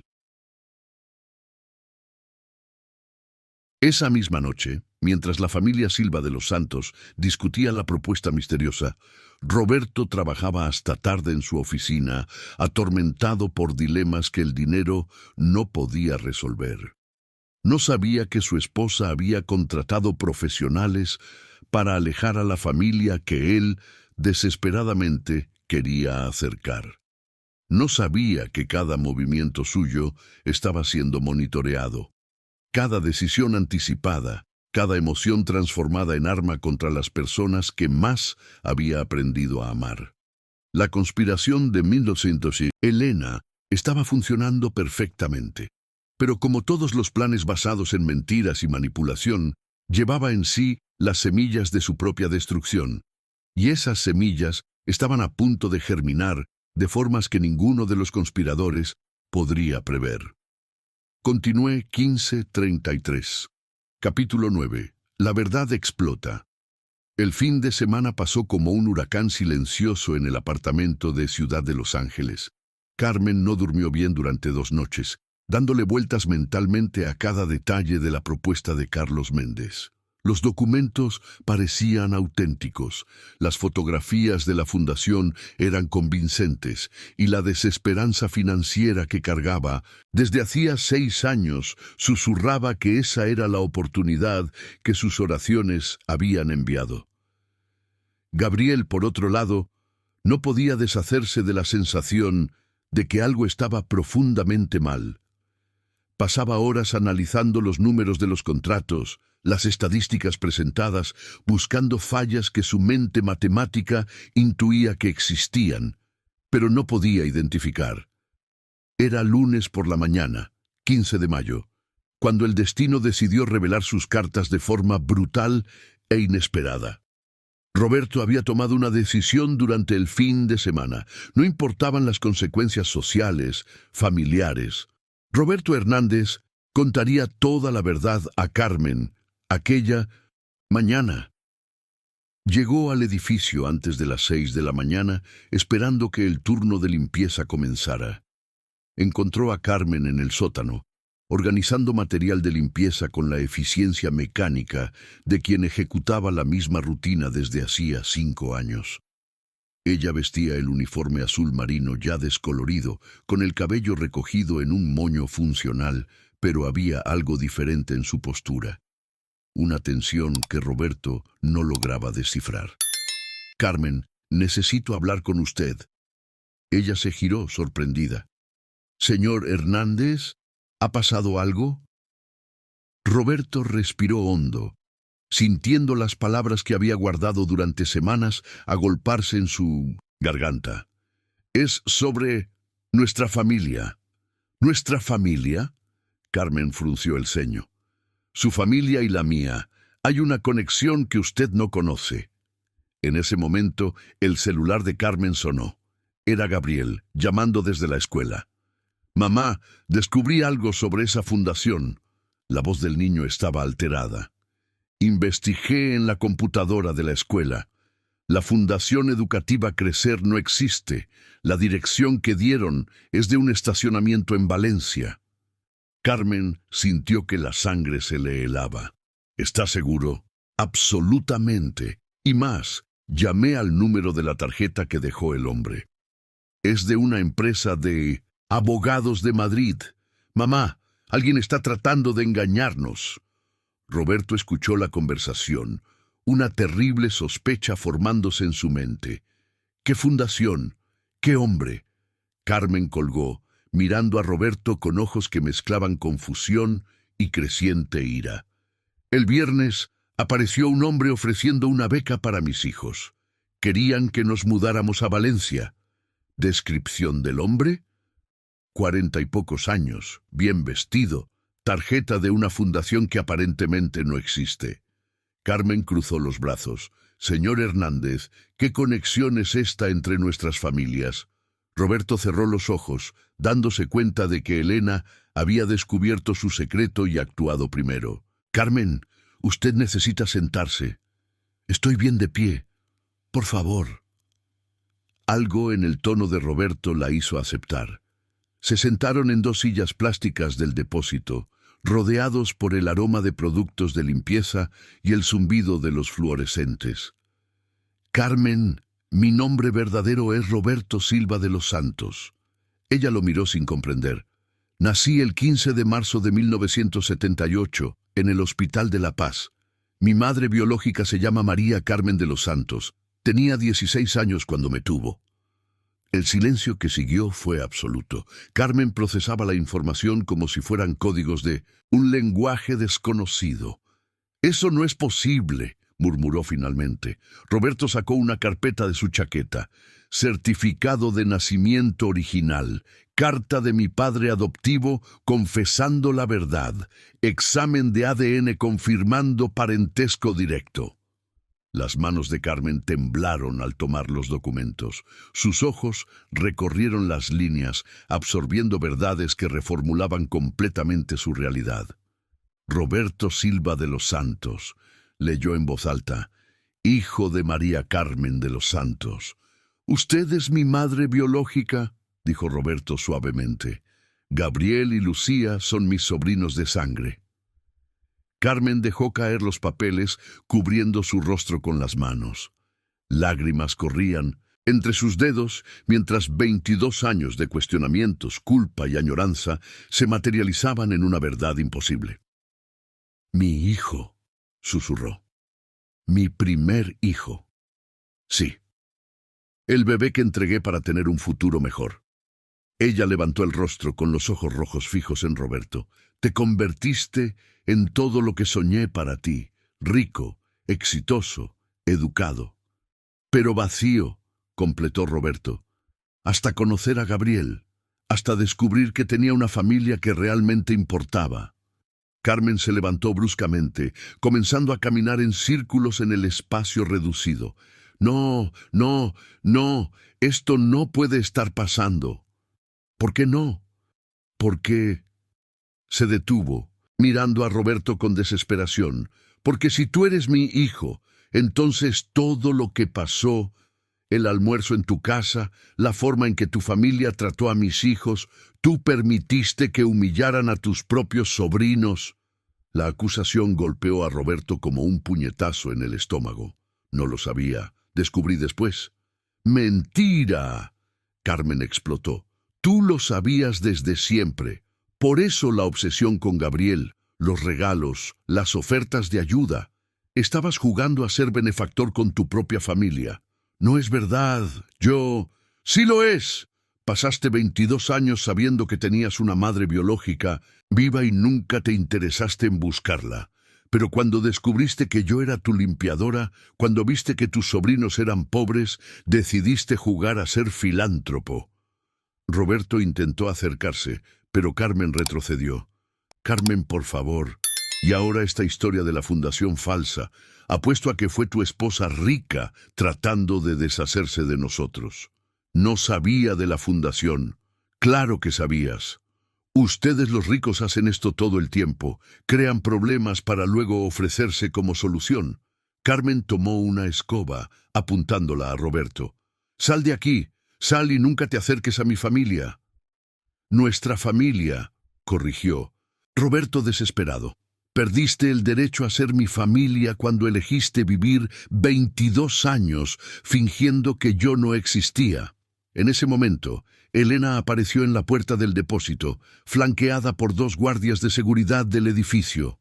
Vestía un conjunto de Adolfo Domínguez Rosa y sonreía con la satisfacción de quien acaba de ganar una partida de ajedrez. «Roberto, querido, ¿qué haces aquí abajo?».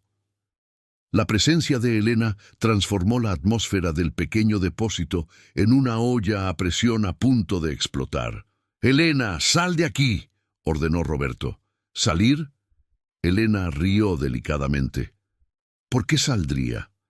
Esta es nuestra empresa, nuestro edificio, y esta...». Miró a Carmen con desprecio apenas disimulado. «Es nuestra empleada». Carmen miró a Elena con puro odio. «Fuiste tú quien mandó a ese hombre a engañarnos». «¿Yo?». Elena presionó la mano contra su pecho en falsa sorpresa. «¿De qué hablas?». «De la fundación falsa, del soborno para que nos alejemos». Elena suspiró teatralmente. «Roberto, ¿le contaste a ella sobre nuestra situación familiar?». «¿Qué situación?», preguntó Carmen, pero su voz temblaba. Roberto se dio cuenta con creciente horror de que Elena estaba a punto de convertir la revelación más importante de su vida en un arma de destrucción. «Querida Carmen», sonrió Elena venenosamente, «aparentemente mi marido descubrió que ustedes tienen lazos familiares, y en lugar de manejar esto de manera adulta, decidió jugar a ser Santa Claus. ¿Qué estás haciendo?», Roberto murmuró. «Resolviendo un problema antes de que destruya nuestra familia», replicó Elena. «Carmen, seré directa. Mi marido está pasando por una crisis. Él cree que necesita rescatar a ustedes.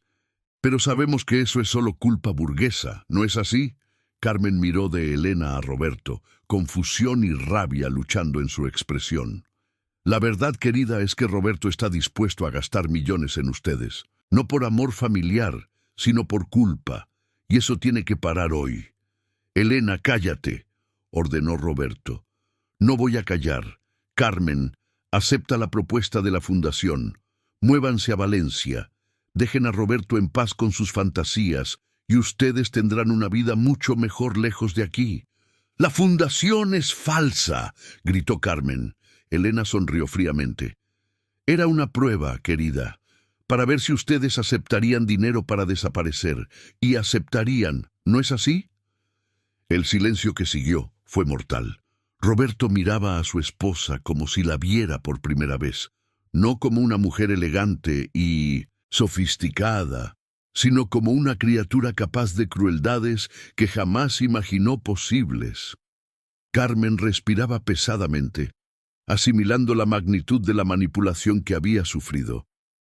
«Salgan», dijo finalmente, su voz cargada de una dignidad que trascendía cualquier diferencia de clase social.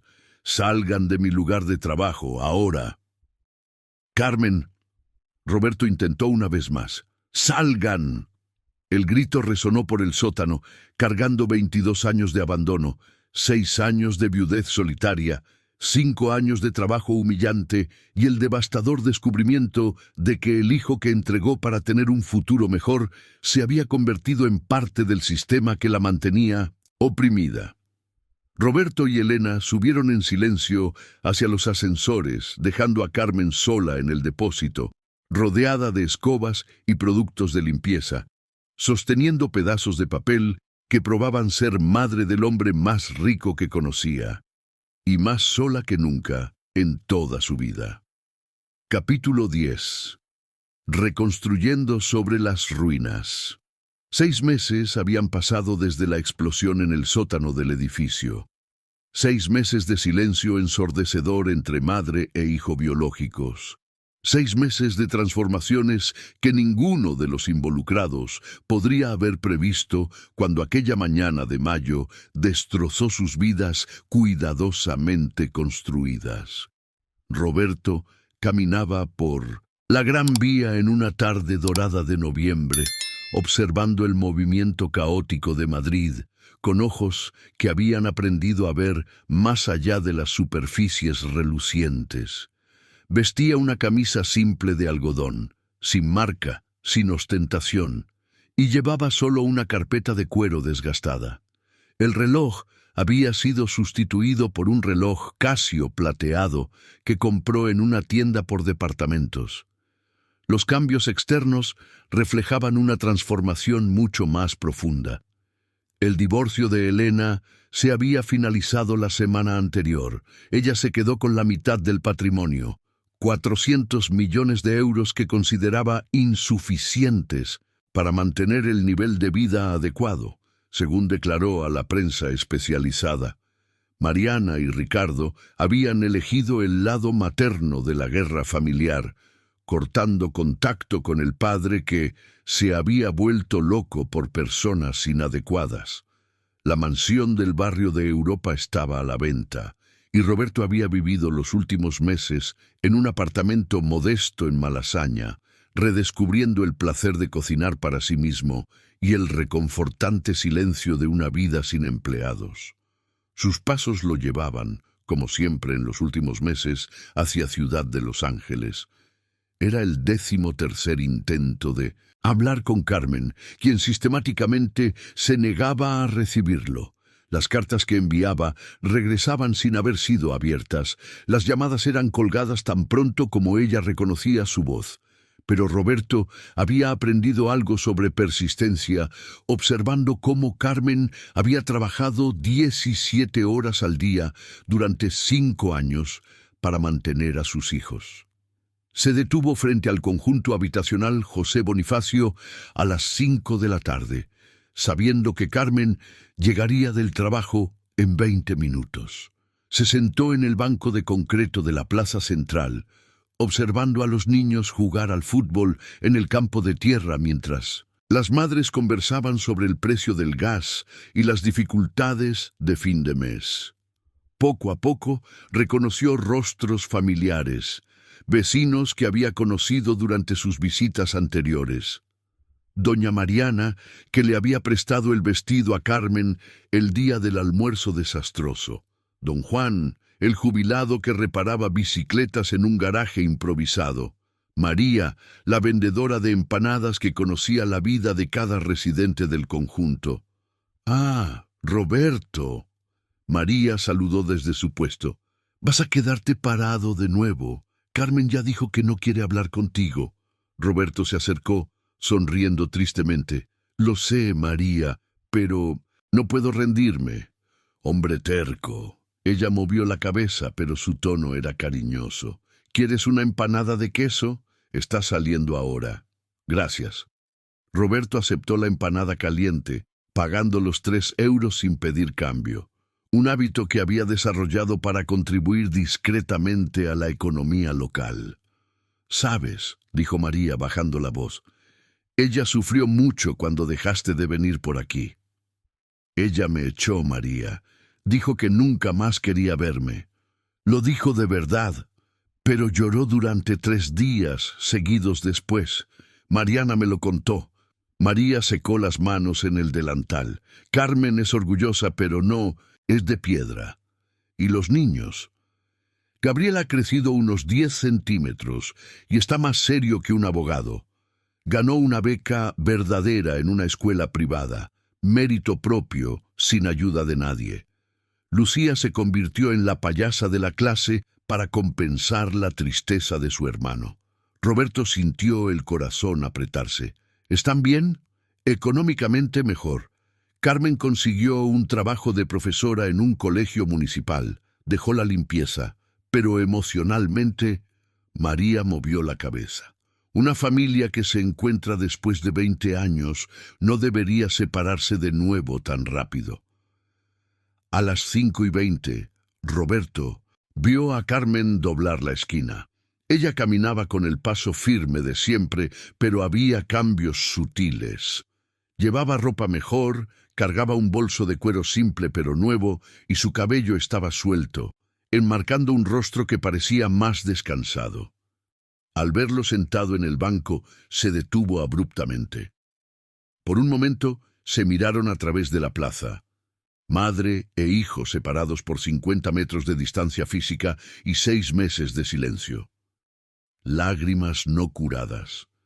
Gabriel apareció atrás de ella, más alto, más delgado, cargando una mochila de colegio privado. Al ver a Roberto, su rostro se cerró en una expresión que mezclaba ira y curiosidad. Doña Carmen susurró algo a Gabriel, que movió la cabeza negativamente. Una discusión silenciosa se desarrolló entre madre e hijo, observada por vecinos que conocían la historia y deseaban discretamente una reconciliación. Finalmente, Gabriel caminó hacia Roberto. Se detuvo a 3 metros de distancia, brazos cruzados, postura defensiva. «Mi madre quiere saber qué estás haciendo aquí. Quiero hablar con ella». «Ella no quiere hablar contigo». «¿Por qué no?» Gabriel dudó. «Porque duele». La brutal honestidad de la respuesta golpeó a Roberto como un disparo. «Para mí también duele, Gabriel».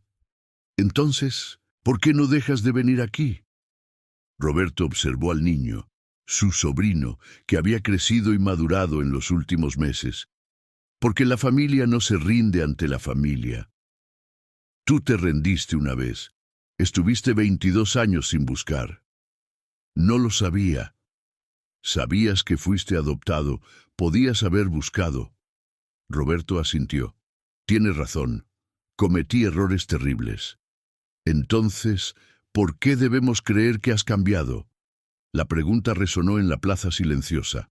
Roberto se dio cuenta de que estaba siendo juzgado no solo por Gabriel, sino por toda la comunidad que observaba discretamente la escena.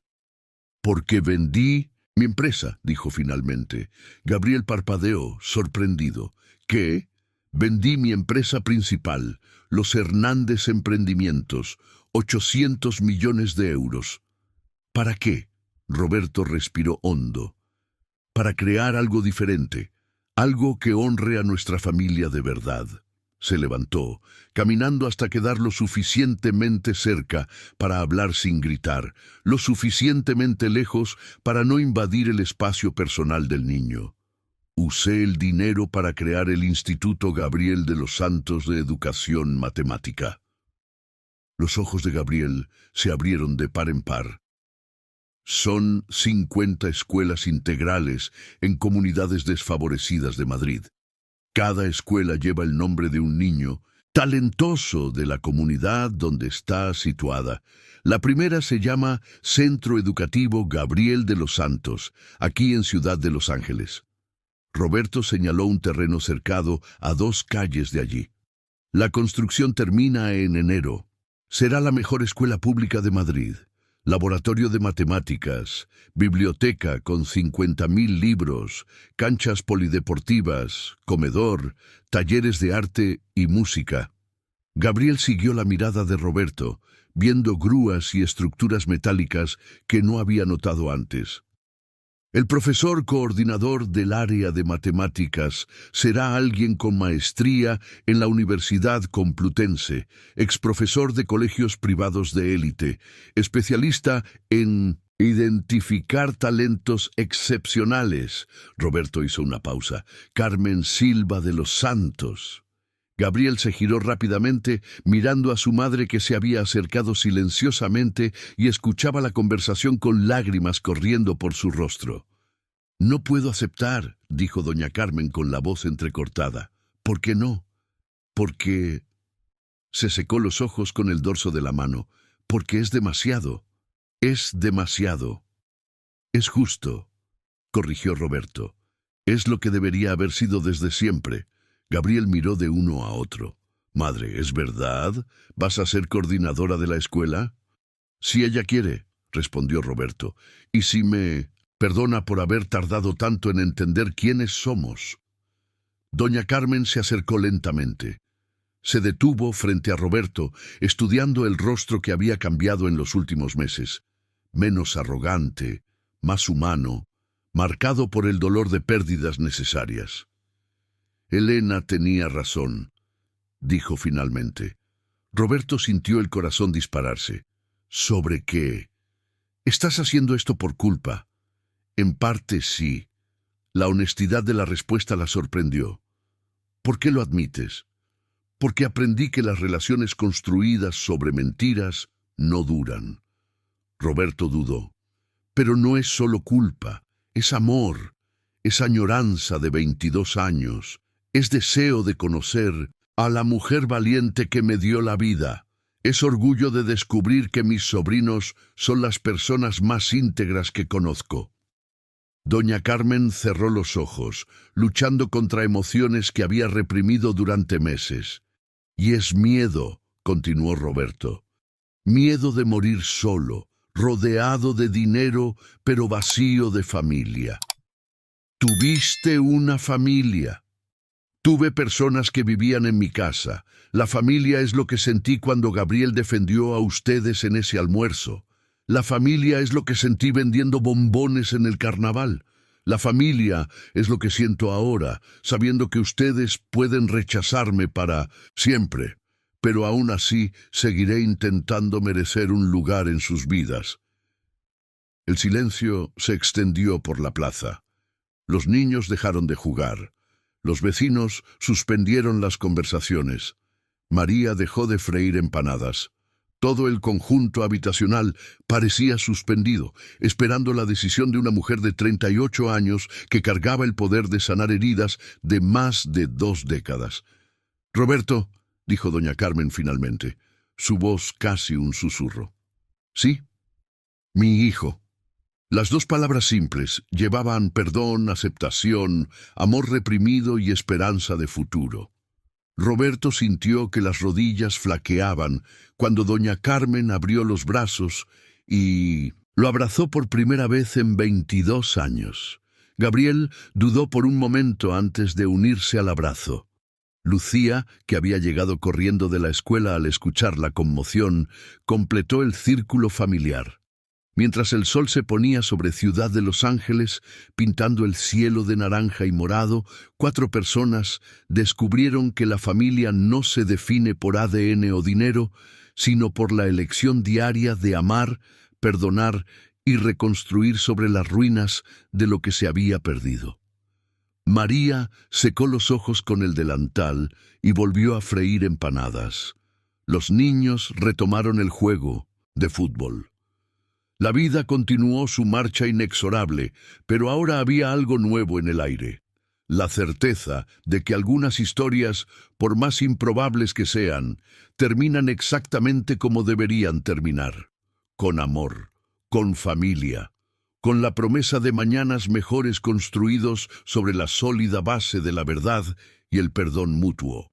Y en los meses que siguieron, la primera escuela del Instituto Gabriel de los Santos sería inaugurada con una ceremonia simple, donde una profesora de matemáticas de 38 años cortaría la cinta inaugural junto a un empresario de 45 años que había aprendido que el verdadero éxito se mide no en millones, sino en abrazos, sonrisas y segundas oportunidades ofrecidas con el corazón abierto.